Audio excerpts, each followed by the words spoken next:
আমাদের দেশে একটা পরিবারে কারো 2 সন্তান, কারো 3 সন্তান, কারো 5, কারো 10 সন্তানও আছে। আলহামদুলিল্লাহ বলেন। সংসারে সবাই কিন্তু ইনকাম করতে পারে না। মনে রাখবেন, আপনার ঘরে আপনি বড় ছেলে, অথবা আপনি ছোট ছেলে, অথবা আপনি মেজো ছেলে, আপনি মনে করছেন যে সব ইনকাম তো আমিই করছি, সবাই আমার উপরে খাচ্ছে। আছে না নেই? এই চিন্তা প্রায়ই চলে আসে আপনার। কিরে, আমি সারা রাত খাটি, সারা দিন আমি খাটাখাটি করি, আমার উপরে আমার ভাই খাচ্ছে, আমার মা, আমার বাবা, আমার ভাইয়ের বউ, ভাইয়ের সন্তান, আবার একটা বোন শ্বশুর বাড়ি থেকে চলে এসেছে, সেও আমার উপরে, অথবা আপনার ফুফু আপনার উপরে। এরকম একটা পরিবারের কোন একজন ব্যক্তিকে আল্লাহ স্পেশাল দয়া করে তার নিজের জন্য না, সবার জন্য। আপনার জন্য 10,000 টাকা যথেষ্ট নিজের জন্য, কিন্তু দেখবেন আপনি কামাই করছেন 1 লাখ টাকা। আপনি মনে করবেন না যে এই 1 লাখ টাকা আপনি নিজের জন্য কামাই করছেন। আপনি যখন অন্য আরেকজনের দায়িত্ব নিয়েছেন, আল্লাহ আপনার দায়িত্ব নিয়েছেন। এখন আমাদের সমাজে আমরা অবাক হয়ে যাই যে মা যখন বৃদ্ধ হয়ে যায়, 3 ভাই সাপোজ, এখন বাবা মার দায়িত্ব নিয়ে ভাগাভাগি শুরু হয়ে গেছে। এক ভাই বলে, বাবা মা আমার কাছে, অথবা মা আমার বাসায় 1 মাস থাকবে, তোমার বাসায় 1 মাস, তোমার বাসায় 1 মাস। এই বাস্তব চিত্র সমাজে আছে না নাই? আছে। ওই বৃদ্ধা মা যার একটা ওষুধ নিয়ে, যার একটা গ্যাস্ট্রিকের ওষুধ পর্যন্ত ভাগ করে, এরকম সন্তান বর্তমানে আছে। 30 দিন সব যখন চলে গেল, 31 দিন হলে একটা ট্যাবলেট কেনার মতো টেন্ডেন্সি ওই সন্তানের নাই। কেন? বলে আজকে থেকে তো আমার ভাইয়ের ভাগে চলে গেছে, আজকে থেকে আমার ভাগে আর নাই।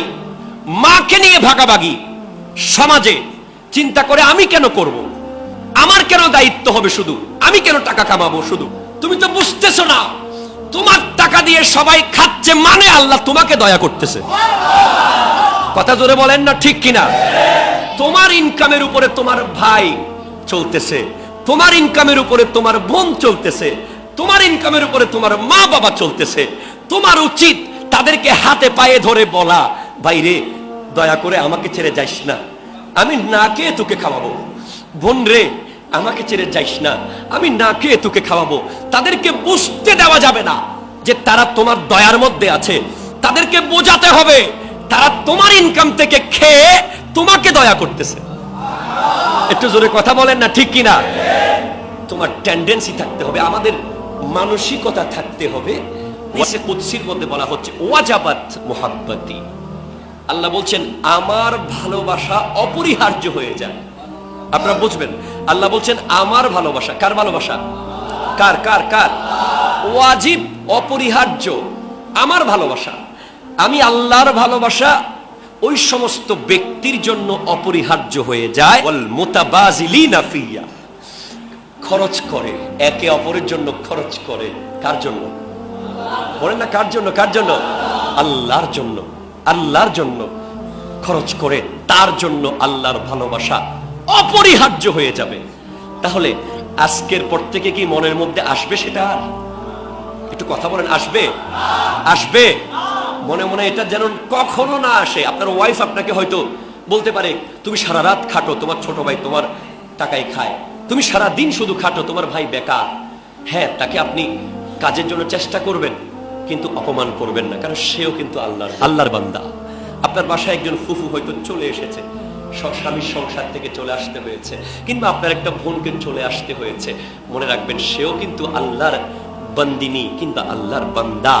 আপনি তাকে একটা টাকা যে খাওয়াচ্ছেন, এটার বিনিময়ে আপনি কিয়ামতের মাঠে আল্লাহ আপনাকে নূরের মিম্বর দেবে। কি দেবে? কি দেবে বলেন? নূরের মিম্বর দেবে। হ্যাঁ, আবার আমরা দেখি খাওয়াই, ঠিক, অনেকে আছে খাওয়াই, খাওয়ানোর পরে হঠাৎ কিছু একটা হইলেই রাগের উপরে বলে দিই, এই তোকে গত 1 মাস এত টাকা দিছিলাম না, তোকে না আমি সারা বছর খাওয়াচ্ছি, তোকে না আমি সব কিছু করতেছি, তুই আমার উপরে কথা বলতেছিস। এই কথা বলার সাথে সাথে আপনার সবকিছুর গোড়া কেটে দিলেন। বলতে পারবেন না, বলা যাবে না বাবারা, না।